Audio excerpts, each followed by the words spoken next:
नमस्ते, आदाब साथियों। आज हिंदी दिवस पर मैं आप सभी को हार्दिक शुभकामनाएं और बधाई देता हूं, मुबारकबाद। आज हिंदी दिवस पर हम सब ये चाहते हैं और प्रत्येक वर्ष हम समारोह मनाते हैं और हम सब की ये ख्वाहिश होती है, ये हम सब की अभिलाषा है कि हमारी हिंदी जो है, जो हमारी प्रतिष्ठा और हमारे सम्मान का प्रतीक है, ये और ज़्यादा इसका प्रचार प्रसार हो। तो इस संदर्भ में मैं आज हिंदी दिवस पर मैं अपनी विचार आपके सामने रखना चाहता हूँ कि सिर्फ ये चाह लेने से ये पर्याप्त नहीं है कि हमारी हिंदी का यूं ही फ़रोग़ हो, बल्कि मैं समझता हूँ कि जो हिंदी के इस प्रचार प्रसार में जो कट्टरपंथी विचारधारा है और जो हमारी जो कल्चरल शुद्धता के नाम पे जो पॉलिटिक्स है और जो भाषाओं के बीच जो हम वैचारिक जो खेमों में हम उसे बांट देते हैं, जिसके कारण जो भाषाएं अलग थलग पड़ जाती हैं और कहीं न कहीं हिंदी के साथ भी यही दुर्व्यवहार ये जो हो रहा है, जिस मैं समझता हूँ जो कि ये इंसाफ नहीं है हमारी इस बेहतरीन हिंदी की ज़ुबान के साथ। तो हमको ये बात सोचना होगा कि जो हमारी हिंदी का किस तरीके से उसका दायरा और बढ़े और जो है लोगों तक और जनसाधारण तक पहुँचे, इसके लिए हमें प्रयत्न करना पड़ेगा और इसके लिए हमको फ़िक्रमंद होना होगा। तो मैं ये बात आपसे ये अर्ज़ करना चाह रहा हूँ कि कभी-कभी हमारे बीच, हमारे विद्वानों के बीच भी एक भ्रम है और कहीं न कहीं वो भी कि इस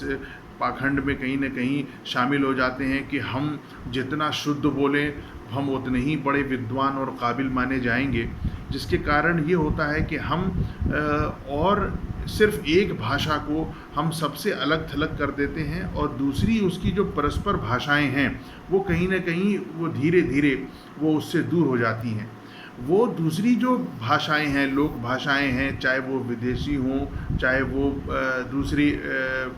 क्षेत्रों की जो भाषाएं हैं, वो किसी एक मखसूस ज़बान के लिए, उसके फ़रोग़ के लिए, उस भाषा के उत्थान के लिए वो उतनी ही सहयोगी हैं। मिसाल के तौर पर हिंदी में हम जल कहते हैं, लेकिन हम बच्चे को समझाने के लिए जल, उसके लिए हम उसकी जो दूसरी सहयोगी भाषा है हम उसका भी उसकी मदद लेते हैं और बच्चे को कहते हैं जल, जल के माने पानी। तो जल समझाने के लिए हमको पानी लफ्ज़ का भी इस्तेमाल करना होगा, जो कि दूसरी भाषा है। तो उसी प्रकार से हम कुछ भी जो हम कहते हैं और जो जिसकी अभिव्यक्ति हम करते हैं, ठीक है, उसके लिए ज़रूरी है कि हम ये इस बात का ख्याल रखें कि हमारी जो बात जो है हम उस आवाम तक और हमारे जो हमारा उद्देश्य है, जो हमारा लक्ष्य है, वहाँ तक पहुँचे और हम भी आम फहम और जनसाधारण की भाषा बोलें, वही लिखें और वही बोलें जो कि लोग उसे समझते हों, जो बाज़ार, जो मार्केट उसको स्वीकार करे। तो ये बात बहुत इम्पॉर्टेंट है। हिंदी के साथ जो है, जो इस प्रकार की जो मिथ्या, जो शुद्धता का जो ढोंग और एक जो कल्चरल प्यूरिफिकेशन के नाम पर जो इसके साथ ख़ुद हिंदी भाषा के साथ बहुत नाइंसाफ़ हो रहा है, तो मैं ये अर्ज़ करना चाहूँगा कि हिंदी को हम जो कि हिंदी एक गंगा की मानिंद है और इसमें और भी धाराएं प्रवाहित होती हैं और इसका एक समग्र और जो है एक विशाल एक धारा बनती है। और बहुत हमारे जो पूर्वजों ने और बड़े साहित्यकारों ने कहा है कि भाषा बहता नीर, जो वो एक बहता नीर है और जिससे सबकी प्यास बुझती है। तो भाषा को हम जितना जनसाधारण से जोड़ेंगे, आम फहम हो, टेक्नोलॉजी के एतबार से भी वो भाषा के अंदर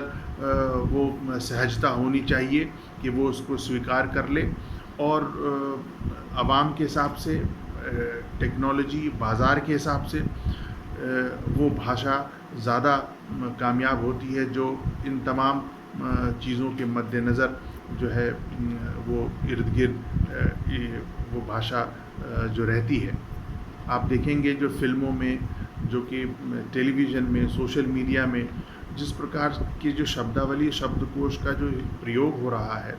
वो बहुत ही सहज है और जनसाधारण तक बहुत ही तीव्रता के साथ और बहुत जल्दी वो पहुंचता है, उसे स्वीकार कर लिया जाता है। एक बहुत ही प्रचलित एक प्रचार है जो हम टेलीविज़न में अक्सर देखते हैं, ये दिल मांगे मोर। ये देखिए ये कितना प्रचलित है और इस जुमले पर आप गौर करें, ये दिल मांगे मोर, जो कि अपने आप में एक शुद्ध नहीं है, एक मिश्रित एक जुमला है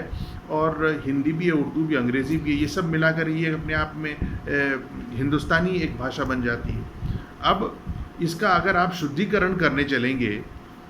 तो आप ये हृदय मांगे और अधिक, तो आप सोचिए कि वो बड़ा अटपटा सा लगेगा और कहीं न कहीं ये जो शुद्धिकरण जो है ये आवाम तक नहीं पहुंच पाएगा और आवाम भी इसको नहीं स्वीकार कर पाएगी। तो लिहाजा हम जो है किसी भी भाषा को एकदम कठोरता के साथ और स्टैंडर्डाइज्ड करके हम उसको और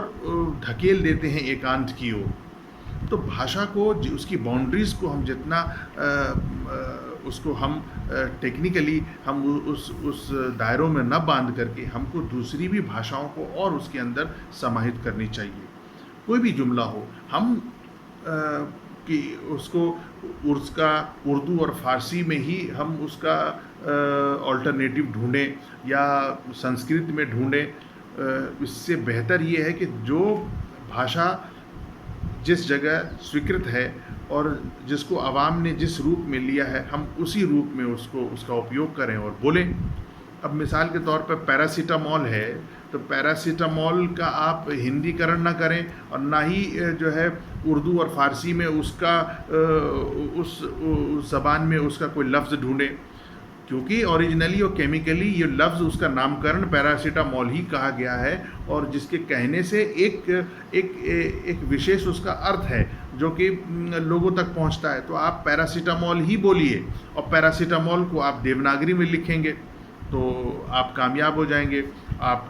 जो है आवाम तक आपकी बात पहुंच जाएगी। तो मैं दरअसल ये बात आप सबसे ये अर्ज़ कर रहा हूँ कि हिंदी का दिवस है और हिंदी और उर्दू ये दोनों एक ही ज़बान है और इसी सरज़मीन से ये ज़बान की उत्पत्ति हुई है। आवाम ने और जनसाधारण ने इस ज़बान की परवरिश की है। यहाँ की अर्थव्यवस्था, यहाँ की मूल्यों ने, यहाँ की संस्कृति ने, यहाँ के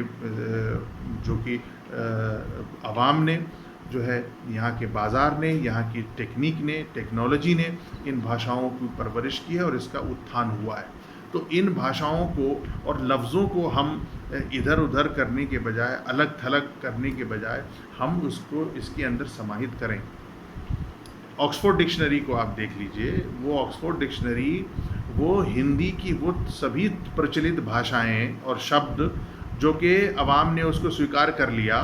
वो हर साल नए 4-5 शब्द वो उसमें जोड़ते जाते हैं। ये है अंग्रेज़ी भाषा की कामयाबी। लाठी चार्ज जो है उन्होंने उसको इंग्लिशाइज कर लिया और उसको ऑक्सफोर्ड ने एकोमोडेट कर लिया, घेराव शब्द को एकोमोडेट कर लिया। पंडित वर्ड जो है, पंडित शब्द के जिसका अर्थ है विद्वान, नॉलेजेबल, उसको उन्होंने पंडित लफ्ज़ को, पंडित जो है लफ्ज़ को PNDIT, वो उन्होंने ऑक्सफोर्ड डिक्शनरी में उसको समाहित कर लिया। तो इस प्रकार से वो अपनी भाषाओं का प्रचार प्रसार कर रहे हैं और इसके बरक्स हम हैं जो हम अपनी हिंदी के साथ बड़ा दुर्व्यवहार कर रहे हैं। उसको शुद्धता के ढोंग में, पाखंड में हमने उसको ऐसा अलग थलग करके रख दिया है कि वो आवाम से कटती जा रही है। हम ये हमारा ये प्रयास रहता है कि कोई भी ऐसी विदेशी और अन्य भाषाएं इसमें न चली जाएं ताकि इसका जो है ये प्रदूषित ना हो जाए। तो मेरे दोस्त, मेरे साथी, कोई भी भाषा शुद्ध नहीं होती है। इस शुद्धता के इस भ्रम में न रहें। वो बोलें, वो लिखें जो कि जनसाधारण की ज़बान हो, जो कि मार्केट उसको एक्सेप्ट करता हो, जो टेक्नोलॉजी उसको एक्सेप्ट करता हो, जहाँ लोगों के और आवाम के जो कि आकांक्षाएं, उसकी एस्पिरेशंस, उसकी आवश्यकताओं के अनुरूप हो, वो भाषाएं कामयाब होती हैं। तो मैं इसी हिंदी दिवस पर ये बात अर्ज़ करना चाह रहा हूँ, क्योंकि हिंदी और उर्दू का मैं विद्यार्थी हूँ और हिंदुस्तानी बोलता हूँ। तो मैं चाहूँगा कि हिंदी दिवस पर हम सब जो है हिंदी के साथ जो है हम ऐसा न करें, और इसके प्रचार प्रसार में हमारा ये प्रयास हो कि हम इस तरीक़े से जो है इन बातों का ख्याल करके हम अपनी हिंदी की और ज़्यादा सेवा कर सकते हैं। और दूसरी और अन्य भाषाएं जो हैं और भाषाओं के बीच में जो परस्परता है, ठीक है, उसको हम समाप्त न करें, क्योंकि हमारी हिंदी के लिए उर्दू तो नहीं आवश्यक है। संस्कृत तो मूलतः संस्कृत तो अधिकतर भाषाओं की ये एक मातृभाषा है जहाँ से अधिकतर सारे शब्दों की उत्पत्ति हुई है, और उर्दू के अधिकतर अल्फाज जो संस्कृत के हैं। लेकिन हम जो किसी एक सांस्कृतिक शुद्धिकरण और एक कल्चरल पॉलिटिक्स के कारण जो है हम संस्कृत से उत्पन्न हुई भाषाएं जो कि उर्दू में लिखी जाती हैं, हम उन भाषाओं को भी हिंदी से निकालने के चक्कर में पड़े हैं, और जिससे हमारी हिंदी के साथ ये इंसाफ नहीं हो रहा है। तो मैं आप सब से ये निवेदन करूँगा कि हिंदी और उर्दू दोनों से मिलकर ये हमारी जो बोली है हिंदुस्तानी, ठीक है, इसको भी हम बरकरार रखें। और दरअसल हम उर्दू हिंदी दोनों साथ ही बोलते हैं, और दोनों को अलग करके हम ना देखें। और हिंदी की कामयाबी इसी बात पर निर्भर करती है कि हम दूसरी अन्य परस्पर भाषाओं के साथ इसका सामंजस्य बैठाते हुए हम अपनी हिंदी को और ज़्यादा कामयाब कर सकते हैं। इसी के साथ मैं हिंदी दिवस पर एक बार फिर आप सबको बधाई और शुभकामनाएं देता हूँ। धन्यवाद।